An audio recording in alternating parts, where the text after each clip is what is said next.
Hello students, this is Jyoti Rajput और आज का हमारा टॉपिक है that is introduction to cell biology.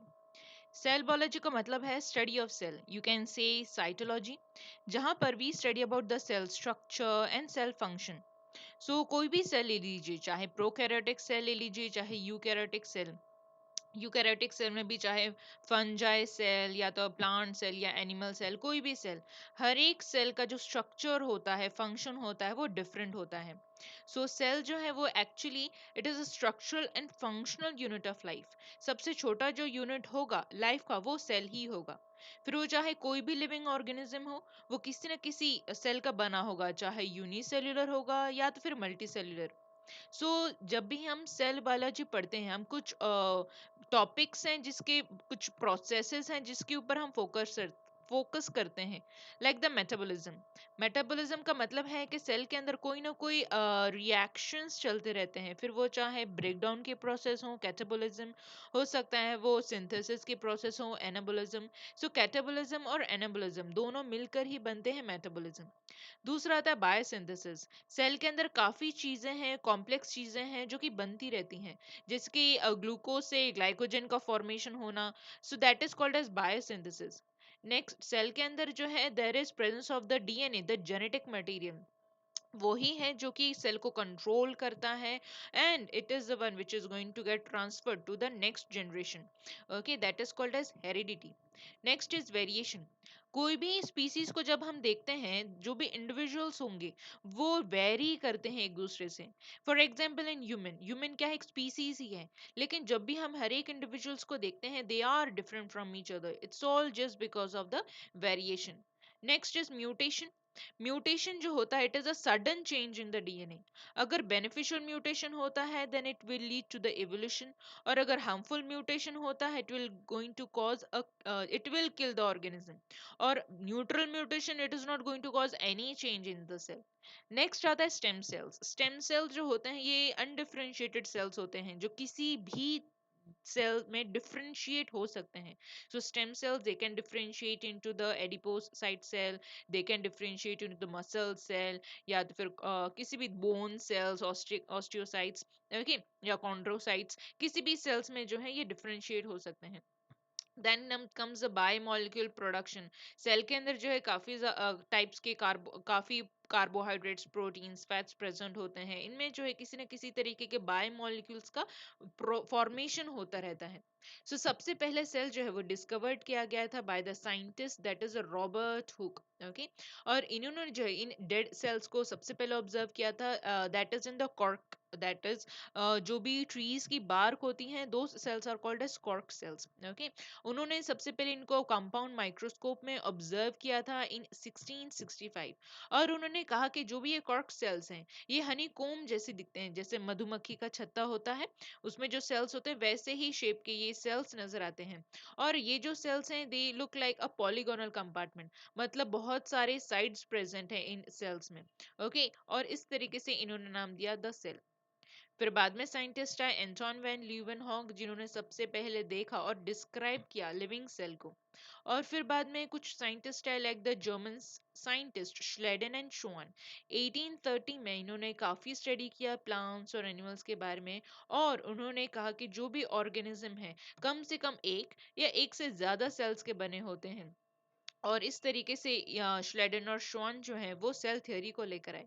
और जब भी हम सेल थ्योरी पढ़ते हैं तो देखने मिलता है कि जो भी लिविंग यूनिसेलुलर ऑर्गेनिज्म हो चाहे मल्टी सेलुलर ऑर्गेनिज्म हो, वो किसी न किसी सेल्स के बने होते हैं, या तो सेल प्रोडक्ट से या तो फिर सेल के सिक्रीशन से। और सेल जो होता है वो एक्चुअली वो इंडिपेंडेंट है, मतलब कि वो अपने आप डिवाइड कर सकता है, डेवलपमेंट कर सकता है, और वो एक्चुअली एक पार्ट ही होता है किसी एक पर्टिकुलर लिविंग ऑर्गेनिज्म का। फिर बाद में then came the scientist नेगेली।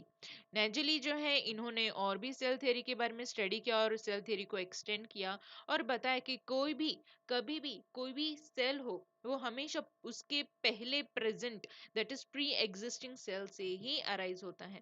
Then came the scientist that is Rudolf Virchow, जिन्होंने एक बुक लिखी दैट इज सेल्यूलर पैथोलॉजी, और इन्होंने बात बताई अबाउट इस जो फंक्शनल यूनिट होता है लाइफ का वो सेल ही होता है। और कोई भी कैंसर, कोई भी डिजीज सबसे पहले अगर अटैक करेंगे तो वो लिविंग सेल को ही अटैक करेंगे, सेल को ही अटैक करेंगे।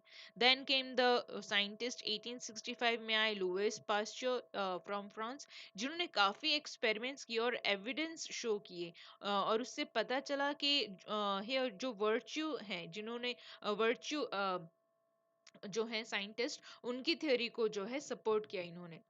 देन फिर आते हैं दैट इज कॉलिकर साइंटिस्ट, जिन्होंने बताया कि कोई भी तरीके का एम्ब्रियो हो, उसमें जो भी ग्रोथ नजर आएगा, जो भी ग्रोथ होगी वो होगी just because of the cell division. Cell divide करते हैं, मल्टीप्लाई करते हैं और इस तरीके से ग्रोथ देखने मिलेगी। और उन्होंने ये भी एक्सप्लेन किया कि जो गैमेट्स होते हैं, स्पर्म और एग, ओके, ये जब भी फ्यूज होंगे, यूनाइट होंगे, जाइगोट फॉर्म होगा और फिर इस तरीके से डेवलपमेंट होगा और there is a formation of the organism. Then came the scientist that is Flemming in 1880s, जहां पर उन्होंने इंश्योर किया कि जो भी सेल हैं वो कंटिन्यूएशन में रहेंगे। Okay, so cell it ensures continuity between one generation and another by the mechanism of mitosis। मतलब सेल जो है वो डिवाइड करेंगे माइटोसिस से और इस तरीके से सेल जो है कंटिन्यूटी में रहते हैं one generation to the next generation. और वेल्डेयर ने कहा कि जब भी सेल डिवाइड करते हैं, there is a precise partitioning of the chromosome first। पहले न्यूक्लियर डिवीजन होगा जहां पर क्रोमोसोम्स क्या हो जाएंगे, इक्वली डिवाइड करेंगे। देन हियर फिर आते हैं साइंटिस्ट दैट इज हर्टविंग, जहां पर इन्होंने 1875 में कहा कि जो भी न्यूक्लियस होता है गैमेट्स में, न्यूक्लियस होता है स्पर्म में, न्यूक्लियस होता है एग में, ये जो है फ्यूज करते हैं, sperm and egg they fuse, मतलब न्यूक्लियस भी क्या होता है, फ्यूज होता है। दिस प्रोसेस को उन्होंने कहा this is called as fertilisation. So 19th century तक आते आते जो है गैमेट्स के बारे में काफी ज्यादा इंफॉर्मेशन कलेक्ट हो चुकी थी और बताया गया कि जो भी गैमेट्स होते हैं, चाहे स्पर्म हो चाहे एग हो, वो हमेशा मियोसिस टाइप के सेल डिवीजन द्वारा ही प्रोड्यूस होते हैं। ओके, मियोसिस में जो है होता क्या है, मियोसिस जो है ये एक तरीके का सेल डिवीजन है, रिडक्शनल डिवीजन है। Meiosis it is a reductional division. So यहाँ पर होता क्या है, gametes, जो भी gametes हो, so here if we talk about the sperm, okay, if we talk about the egg, यहाँ पर जो sperm है, जो भी eggs हैं, यहाँ पर जो chromosome होंगे, they are going to have 23 number of chromosome, and in the sperm also there are going to be 23 number of chromosome। यहाँ पर वैसे अगर देखा जाए cells जो होते हैं, they are the cells, they are having about 46 number of chromosome, the cells they have the 46 number of the chromosome। so यहाँ पर cells जो है meiosis करने के बाद जो chromosome number वो क्या हो जाते हैं, half। that is why the egg they have the 23 number of chromosome and the sperm they have the 23 number of the chromosome। so इस तरीके से जो है कोई भी गैमेट्स जो है वो हमेशा ही रिडक्शनल डिवीजन करते हैं, दैट इज मियोसिस टाइप का डिवीजन करते हैं, जिसकी वजह से the chromosome number it reduce into the half, and this is how the sperm and egg they again fuse और फिर से क्रोमोसोम नंबर क्या हो जाते हैं, मेंटेन हो जाते हैं। नेक्स्ट आता है assumption of the modern cell theory. हर एक ऑर्गेनिज्म जो है वो किसी न किसी सेल का बना होता है, हो सकता है एक सेल का बना हो सकता है एक से ज्यादा सेल्स का बना हो। और कोई भी सेल हो, चाहे यूनिसेलुलर ऑर्गेनिज्म हो चाहे मल्टीसेलुलर ऑर्गेनिज्म हो, हर एक सेल में जो है मेटाबॉलिक रिएक्शंस चलती हैं, कैटाबॉलिज्म, एनाबॉलिज्म। कैटाबॉलिज्म का मतलब है ब्रेक डाउन की प्रोसेस, एनाबॉलिज्म का मतलब होता है सिंथेसिस की प्रोसेस। और सेल जो है वह हमेशा प्री एग्जिस्टिंग सेल से ही अराइज करते हैं। सो जब भी हम किसी सेल को देखते हैं, so whenever we see at a cell, तो इसके पहले कोई सेल प्रेजेंट होगा, इसके पहले ही कोई सेल प्रेजेंट होगा, राइट? तभी तो न्यू सेल जो है वो अराइज हुआ है।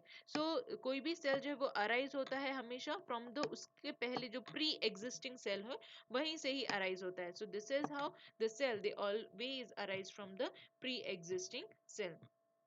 और सेल जो है सबसे छोटा यूनिट होता है लाइफ का, और इस तरीके से सारे सेल्स मिलकर जो है एक तरीके से लाइफ क्रिएट करते हैं। So cells they are the building block of the life. So ये सारे assumptions से of the cell theory, and thank you very much।